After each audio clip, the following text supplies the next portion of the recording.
Elder Sim, Minister Sarah. Give God a praise for all of our ministers in the town. Anybody I missed? Amen. God bless you. Amen. Amen. Amen. Joshua 24 and 15. Let's go ahead and declare this. The word's about to be preached. The lost are about to be reached. The hurting will be helped. God's promises will be kept. The enemy will be demoralized. God will be glorified. I will be edified. I believe it. I receive it. I stand on it. And I live by it. When I hear it, I will apply it. And I'll be transformed by it. Amen. We're going to go to Joshua 24 and 15. It says, and if it seem evil unto you to serve the Lord. I don't mean evil in the sense that it's evil that is devilish, but it means if it's not good enough for you. You know, evil, the Bible has good and evil in that sense. That if it's not good enough for you, then choose you this day whom you will serve. We got to make a decision. Amen. Whether the gods which your fathers served that were on the other side of the flood. It's very important. Look at what he's saying. The gods your fathers served on the other side of the flood, or the gods of the Amorites that were that in whose land ye dwell. But we know this part, right? But as for me and mine house, we will serve the Lord. Amen? So today we're going to talk about family matters. Family matters. Amen? Because family matters, doesn't it? Amen? We're talking about family matters. Let us begin to pray. If any man speak, let him speak of the oracles of God. If any man minister, let him do it as of the ability which God giveth, that God in all things may be glorified through Jesus Christ, to whom be praise and dominion forever and ever. Amen. You guys may be seated. Amen. We need to learn something from Joshua in this. And the first thing we need to learn is that we must speak over our household. Amen. We must speak good things over our household. We leave too much up to just chance. When God says, if the devil's going to speak, you better speak too. Amen? So we must speak over our household. If you don't speak good and godly things over your family, they are left at the mercy of what the world and the enemy speaks over them. So guess what? If I don't speak over my son, somebody going to speak over my son.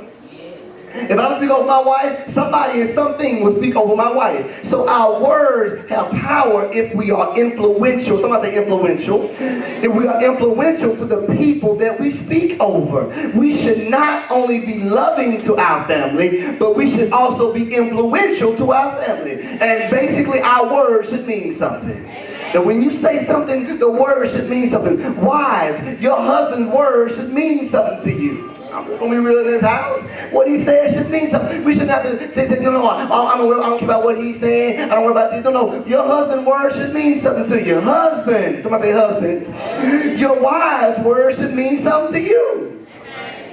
Amen. We're going to preach about that next week and all that, but at the same time, what your husband, your wife says, that should mean to carry weight for you. A parent, your word should mean something to your children.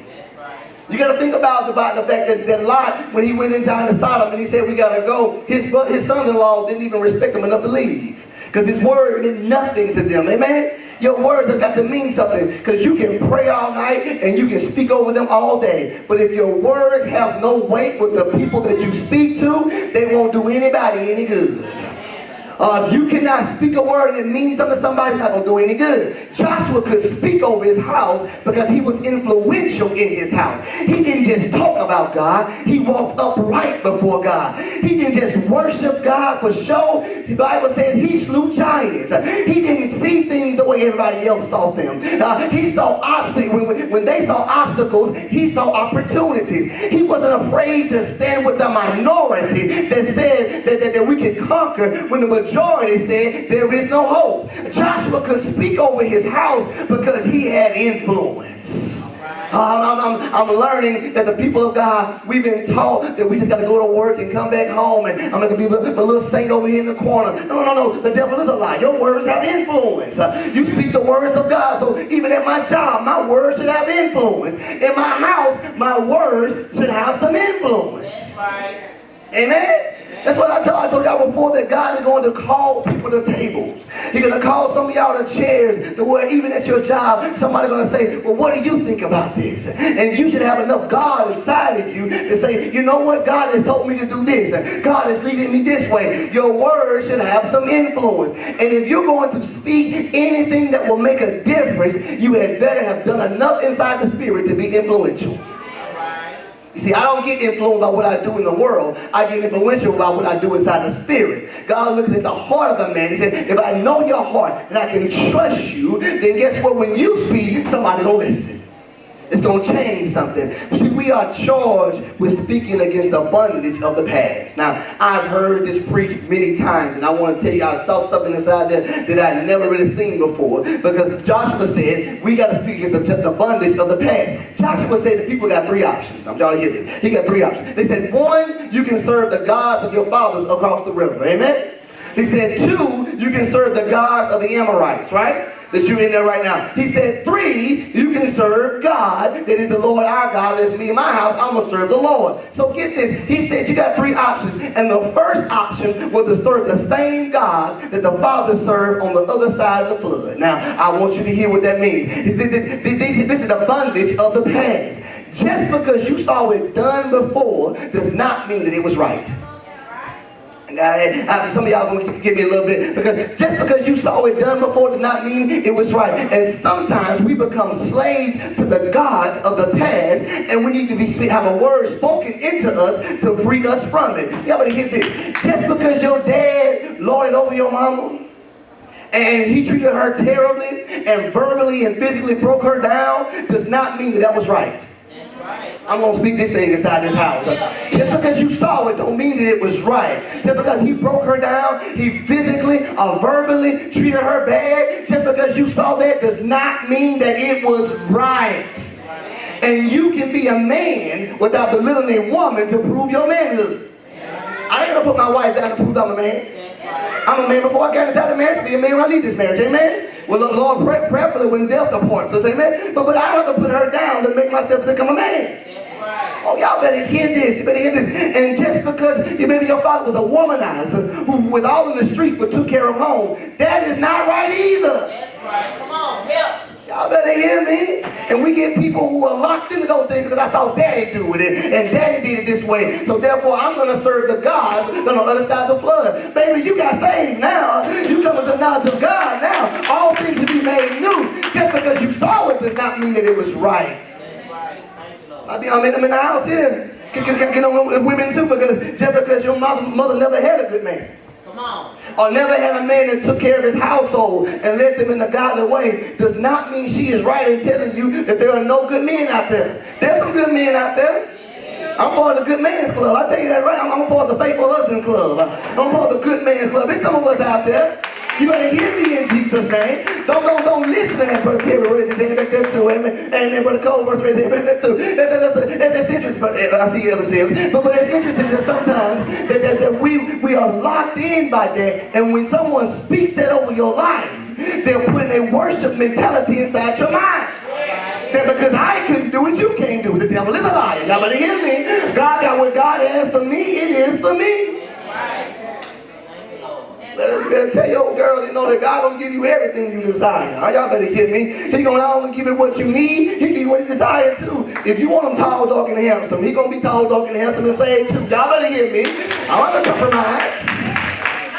I mean, you don't have to compromise those things. If you believe what God's going to give you and you stay right before God, God says, I'm not going to put you in a situation where somebody's going to hurt you. Y'all believe? And just because mama saw that, you know, you can let a man do certain things to you, that's a lie too.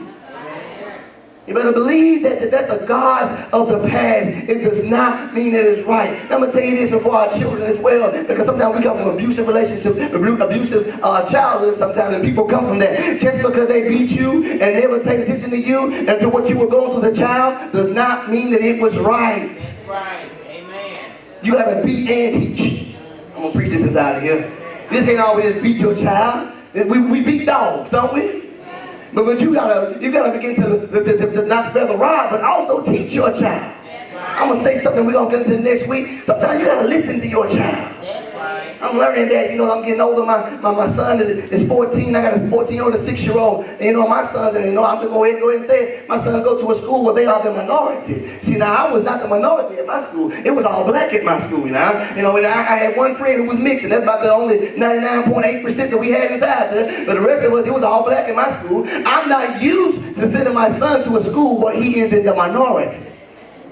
I know that y'all maybe never put your child in a class and you look around and you trying to count how many people of color in that class too. Like, Lord have mercy. Well, where they gonna sit my son now? And you gotta learn that I must not only just dismiss everything he's saying, I gotta listen to him sometimes. But he said, Daddy, I came to you and you didn't listen to me. But when it came down to beating me, when it came down to correcting me, you were quick to do that. But when it came down to listening to me, did you listen when I told you I was being abused at school? Until when I told you that, you know, maybe those things that you think that are going on are not going the way that they're going on. We have to listen. Just because we sin don't make it right. You know, I'm a different father, and with a different circumstances than my father had. My father sends out a bird, and we didn't worry about racism like that in my school. But guess what? My sons are at a different school, aren't they? And some of y'all went to mixed schools. Y'all better hit me. And you had to deal with those things as well. We need to understand we got to listen. Just because they did it does not mean it was right. Now I'm going to tell you something else. Just because your parents let you do whatever you want to do, and when you're a friend and not a parent, does not mean that was right either. That's right. Come on. Oh, I'm gonna begin to preach because you know what? We have to be a parent. It don't matter if they like me. You gotta make sure I'm doing the right thing by them. People that are watching and said that inside that movie Fences. It was a good story. It's based on a play. It's a good saying. He said, son, it don't matter if I like you. You better make sure that everybody gonna like you. Make sure they're doing right by you. Sometimes you ain't gonna like the fact that I tell you that you can't hang out with so and so. Why can't you hang out with so and so? Because I don't want you hanging out with so and so. I don't want you running and telling him what I'm gonna say to him about him. But you gotta trust me as a father that I'm not your friend, I'm your father. Right.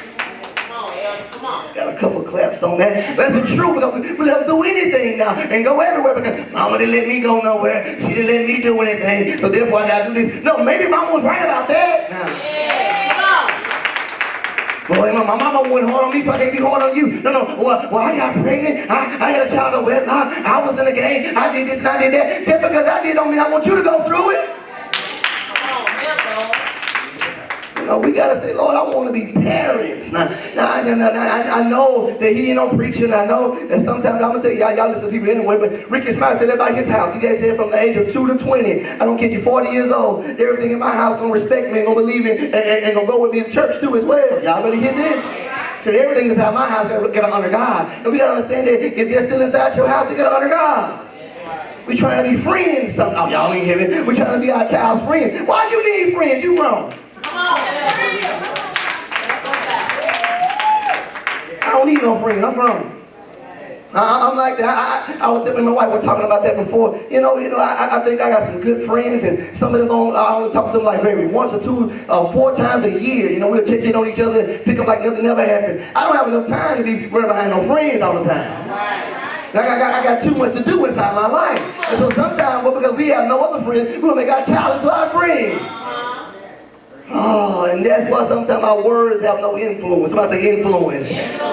See, God is calling for husbands and wives, and for fathers and mothers, and sons and daughters, and brothers and sisters to speak against every evil thing that rose up in their past, so that the gods of the past will be rendered powerless right now. So there's things that happen in our past that we got to speak against. You see, I don't care what happened in the past. Don't let it set the standard for the present. Just because mamas don't like each other don't mean that y'all can't be a functional family. Y'all better get this. Because sometimes mamas and daddies will put their problems on their children. So because you don't like somebody's mama, they can't play together. Y'all better get me. I'm going to speak this. Maybe somebody need to hear this on Facebook. But sometimes we are putting our strife and our issues on our children.